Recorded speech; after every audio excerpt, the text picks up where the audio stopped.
Hello दोस्तों, welcome back to my YouTube channel maths plaza. दोस्तों, आज मैं इस वीडियो में बिहार बोर्ड क्लास 6 मैथ प्रश्नावली 3.1 का सॉल्यूशन कराने वाला हूं। इससे पहले के वीडियो में हमने क्वेश्चन नंबर 4 तक का सॉल्यूशन करा दिया था। आज मैं क्वेश्चन नंबर 5 से आगे का सॉल्यूशन कराने वाला हूँ। आइए देखते हैं 5 में क्या कह रहा है। तो क्वेश्चन जो है तुम लोग लिख लेना, ठीक ना। तो हम डायरेक्ट यहाँ पर जो सॉल्यूशन कराएंगे। 5 का क्वेश्चन कह रहा है। 5 में सबसे छोटी अभाज्य संख्या बताइए। और सॉरी 4 तक 6 तक कराए थे। क्वेश्चन नंबर 6 तक का सॉल्यूशन करा दिए, ठीक ना। क्वेश्चन नंबर 7 देखेंगे, कितना देखेंगे 7। क्वेश्चन नंबर 6 तक का सॉल्यूशन करा दिया गया था। 6 में क्या करा, सबसे छोटी अभाज्य संख्या बताइए। अभाज्य संख्या अपने जान लेते हैं क्या होता है।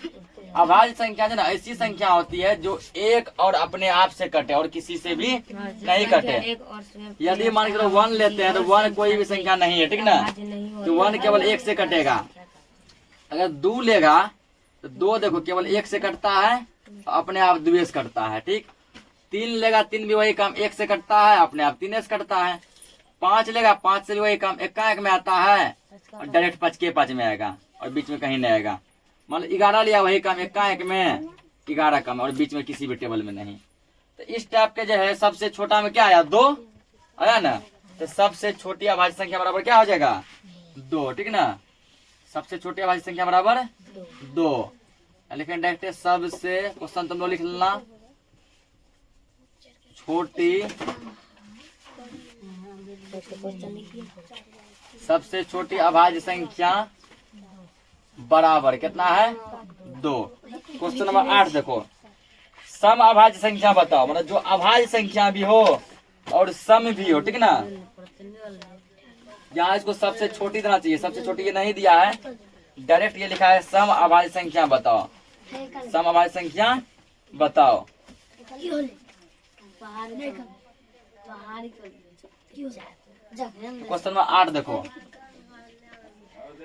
अभाज्य संख्या जब देखेगा ना तो सब अभाज्य संख्या लगभग जो है ना विषम ही होता है। क्या होता है, विषम। जैसे अभाज्य संख्या मान लो 2 अभाज्य संख्या, 3 अभाज्य संख्या, 5 अभाज्य संख्या, 7, 11, 13, 17, 19, 23 डॉट डॉट डॉट। ये सभी में देखेगा तुम कि लगभग सब अभाज्य संख्या क्या है, विषम है। सब क्या है, विषम है, 2 को छोड़कर। सभी अभाज्य संख्या क्या है, विषम है, 2 को छोड़कर। इसका मतलब 2 क्या है, 2 जो है सम अभाज्य संख्या है। 2 क्या है, सम अभाज्य संख्या है। वही यहाँ पर हमसे पूछा भी गया है कि सम अभाज्य संख्या बताइए। लेकिन सम अभाज्य संख्या बराबर सम अभाज्य संख्या बराबर कितना हो जाएगा, इसका 2 ही होगा। 3 अभाज्य युग्म का उदाहरण दें। 3 अभाज्य युग्म का उदाहरण दीजिए।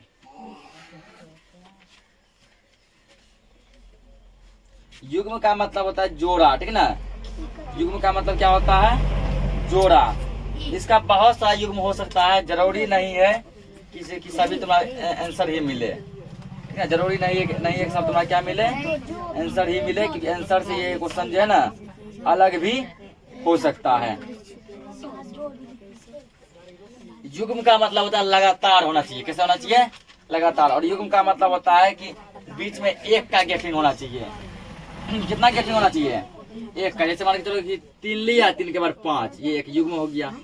5 लिया, 5 के बाद 7, बीच में खाली 1 का गैपिंग है ना, छोड़ना है, ये हुआ युग्म। अब मान के चलो कि अगला तुम क्या लेगा, 11 के बाद 13 ले लो। देखो बीच में जो एगो संख्या गायब है, ये हुआ युग्म। लेकिन यदि हम 13 के बाद 17 ले लें तो ये युग्म नहीं होगा, क्योंकि 4 का गैपिंग आ गया। यदि हम 7 के बाद 7 एक अभाज्य है, 11 भी क्या है, अभाज्य। 7 के बाद 11 ले लें तो ये युग्म नहीं है, क्योंकि इसमें ज्यादा गैपिंग है। युग्म का मतलब है गैप कितना, हाँ यदि 17 चाहे 17 19 ले सकते, क्योंकि बीच में गैपिंग है ना, बस 1 नंबर का 18। 19 में 17 घटाएंगे 2 आएगा। जिसमें 2 का गैपिंग आएगा ना वही कहलाता है युग्म। वही क्या कहलाता है, युग्म। इस टाइप का संख्या यहाँ चुन के लिख देंगे। क्या हो कर यहाँ पे 3 अभाज्य युग्म ना, 3 अभाज्य युग्म बराबर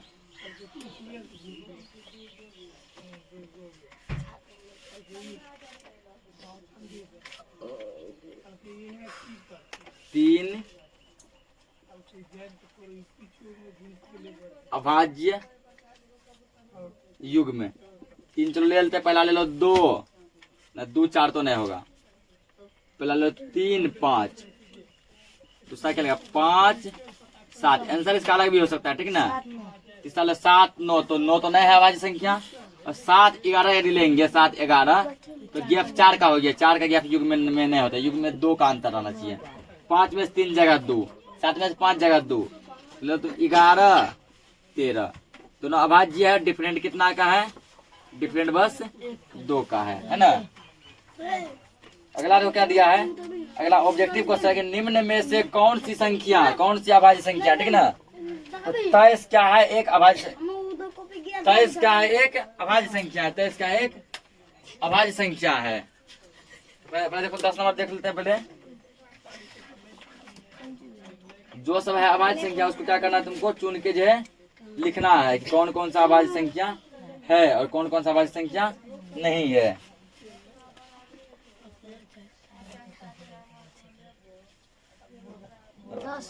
10 नंबर देखो, इसमें देखो तुम पहला का ए नंबर 23 एक अभाज्य संख्या, ठीक ना। तो 23। अगला 28 अभाज्य संख्या नहीं है बी में। सी में 42, 42 देखो 6 से कटता है, 7 से कटता है, नहीं होगा। 9 3 से कटता है, 9 से भी कटता नहीं होगा। 31 एगो 31 है ई नंबर में। तो 23 और 31, 23 और 31 ये दोनों क्या है? अभाज्य संख्या है, ठीक है। 23 और 31 क्या है? अभाज्य संख्या है। इतना नोट करो, बाकी का क्वेश्चन फिर देखते हैं आगे।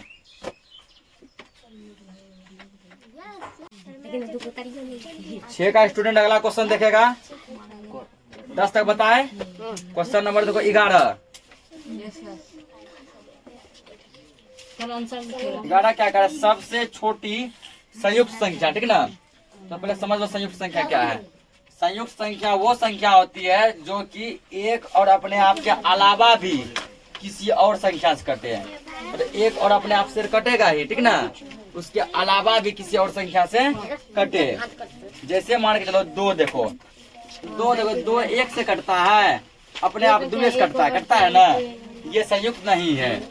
3 देखो, 3 1 से कटता है, अपने आप 3 से कटता है ना, और किसी से नहीं कटता, ये संयुक्त नहीं है। 4 देखो, 1 से कटता है, अपने आप 4 से कटता है, इसके अलावा एक 2 से भी कटता है, 2 कौन बेचारा आता है ना, तो ये हो गया संयुक्त संख्या। फिर देखो 5 एकाएक में आता है, अपने आप 5 के 5 का, मतलब ये संयुक्त नहीं है, अभाज्य हो गया सब, ठीक ना। जो एकाएक में आए और अपने आप में आए वो अभाज्य कहलाता है। 6 देखो, 1 से कटता ही है, अपने आप 6 से कटता है, इसके अलावा ये 2 से भी कटता है, इसके अलावा ये 3 से भी कटता है ना, ये भी हो गया संयुक्त। तो सबसे पहले क्या है? सबसे छोटा में 4, सबसे संयुक्त छोटी संयुक्त संख्या क्या हो गया? 4 हो गया। यहाँ हल में लिखेंगे हम लोग, क्या दिया है? सबसे छोटी संयुक्त संख्या, सबसे छोटी संयुक्त संख्या बराबर कितना हो गया? 4। अगला क्या दिया है? 100 से 5 कम क्रमागत संयुक्त संख्या लिखिए जिसके बीच कोई अभाज्य संख्या नहीं हो, ठीक ना, जिसके बीच कोई अभाज्य संख्या नहीं हो। क्रमागत का मतलब होता है लगातार। क्रमागत मतलब लगातार, कि ऐसा संयुक्त संख्या 5 संयुक्त संख्या लगातार लिखो जिसके बीच जो एक भी अभाज्य संख्या नहीं आए। यदि मान के हम 4 से स्टार्ट करते हैं, 4 है संयुक्त संख्या, मान लो 5 बोलो, 4 5 6 7 8, यहाँ देखो 5 और 7 क्या आ गया? अभाज्य संख्या। तो ये नहीं होगा। क्या करा? ऐसा लो जिसमें कि अभाज्य संख्या बीच में नहीं आना चाहिए। अगर तुम मान लो 9 से स्टार्ट करेगा, 9 10 11 12 13, तो ये और ये क्या आ गया? अभाज्य संख्या आ गया, जबकि बीच में अभाज्य संख्या नहीं आना चाहिए। तो ऐसा जब देखते जाएगा, चेक करते करते पता चलेगा ये संख्या स्टार्ट होगा 24 से। कहाँ से स्टार्ट? 24 से स्टार्ट होगा। हल बराबर हल क्या होगा? 100 से कम 5 क्रमागत संयुक्त संख्याएं। क्रमागत का मतलब लगातार, 5 क्रमागत अल्लाह नहीं। हाँ, ये नाम ठीक कर लिए। संयुक्त अपने बहनों को बता दी। संख्या बराबर सर्वे संख्या बराबर। जब इसको देखिएगा ये तुमको मिलेगा 24 से लगा था 24, 25, 26, 27, 28। देखो बीच में एक भी अभाज्य संख्या नहीं है, सब क्या है? संयुक्त संख्या है। अगला क्वेश्चन दिया है, किसी संख्या के इकाई स्थान पर 5 है, यदि वह संख्या 150 और 200 के बीच की हो तो वह संख्या संयुक्त होगी क्या अभाज्य? इकाई स्थान पर 5 है और संख्या 150 और 200 के बीच में है। तो और देखते हैं, अगर हम तुमको क्वेश्चन में कह रहा है कि इकाई पे 5 हो, संख्या 150 और 200 के बीच में हो, तो वो क्या होगा? संयुक्त होगा क्या अभाज्य होगा? ये मान लो 150, ये मान लो 200, इसके बीच में कोई संख्या लेना है तो बीच में हम ढेरी ऐसा संख्या ले सकते हैं जिसमें कि इकाई स्थान में 5 हो। मान लो इकाई 5 लिए 18 ले लिए 185, ढेरी से कटेगा, ये संयुक्त हो गया। इकाई मान लो 5 ले लिए यहाँ 65, तो संयुक्त हो गया, ढेरी से कटेगा। इकाई 5 ले लिए यहाँ मानवा हमको ले लिए 17, 175, बहुत से कटेगा। ये संख्या होगा तुमको क्या? संयुक्त। क्या होगा? संयुक्त। तो वह संयुक्त संख्या होगी या अथवा अभाज्य संख्या? देखिए वहाँ पे वह संयुक्त संख्या होगी, वह संयुक्त संख्या होगी। कैसे होगी बता दिया कि इकाई स्थान पर यदि 5 आएगा वो संख्या जो है डिवाइड होगी। अगला कार्य तुमको 14 नंबर, 10 से बड़ी किसी संख्या के अभाज्य होने के लिए उसके इकाई स्थान पर क्या क्या होना चाहिए? संख्या 10 से बड़ा हो, ठीक ना, और अभाज्य भी होना चाहिए। इकाई पर तुम क्या क्या रखेगा ऐसा? तो 15 तक खींच देते हैं अभी। संख्या क्या होना चाहिए? 10 से बड़ा होना चाहिए।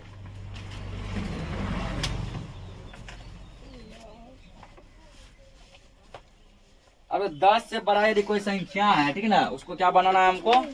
तो अभाज्य संख्या बनाना है। क्या क्या रखेगा? मान लो 10 से बड़ा 11 होता है, 11 अभाज्य संख्या है। इकाई क्या है? 3। 10 से बड़ा क्या होता है? 13, 13 क्या अभाज्य संख्या है? 3। और 10 से बड़ा क्या होता है? मान के चलो कि 17, 7 अभाज्य संख्या है। 10 से बड़ा 7 अभाज्य संख्या नहीं है, 17 अभाज्य संख्या, 7 है इकाई में। 10 से बड़ा 19, 19 क्या अभाज्य संख्या? इकाई में क्या है? 9। तो पता चला कि 10 से बड़ा अभाज्य संख्या बनाने के लिए हमको इकाई पर 1, 3, 7 और 9 रखना चाहिए। पूछेगा 5 क्यों नहीं? यदि 1 पर 5 रखे तो ये अभाज्य संख्या नहीं होगा।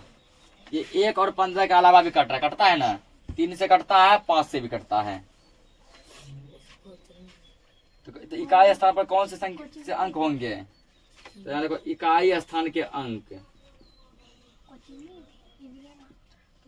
इकाई स्थान के अंक कौन कौन बताया अभी? 1 हो सकता है, 3 हो सकता है, 7 हो सकता है, 9 हो सकता है, 15। देखो, क्या कोई ऐसी भी संख्या है जिसका कोई गुणनखंड ना हो?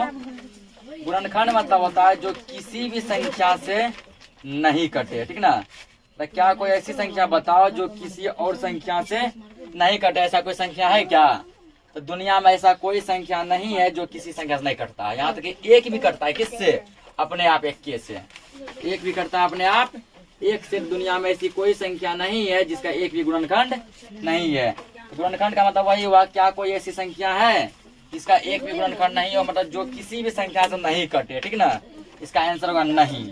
आंसर क्या होगा? नहीं। ऐसी कोई भी संख्या नहीं है जो किसी संख्या से नहीं कटे जिसका 1 भी गुणनखंड नहीं हो। लिखेंगे नहीं, यहाँ पे ऐसे लिखो, ऐसी कोई संख्या नहीं है जिसका, ऐसी कोई संख्या नहीं है जिसका कोई गुणनखंड ना हो। कोई गुणनखंड ना हो। गुणनखंड मतलब वो किसी भी संख्या से नहीं कटे। तो आज के लिए इस क्लास को इतना ही रखते हैं, ठीक है ना। तो बाकी का जो भी क्वेश्चन बचा है वो हम लोग नेक्स्ट लेक्चर में कवर करेंगे। तब तक के लिए जय हिंद। जय भारत।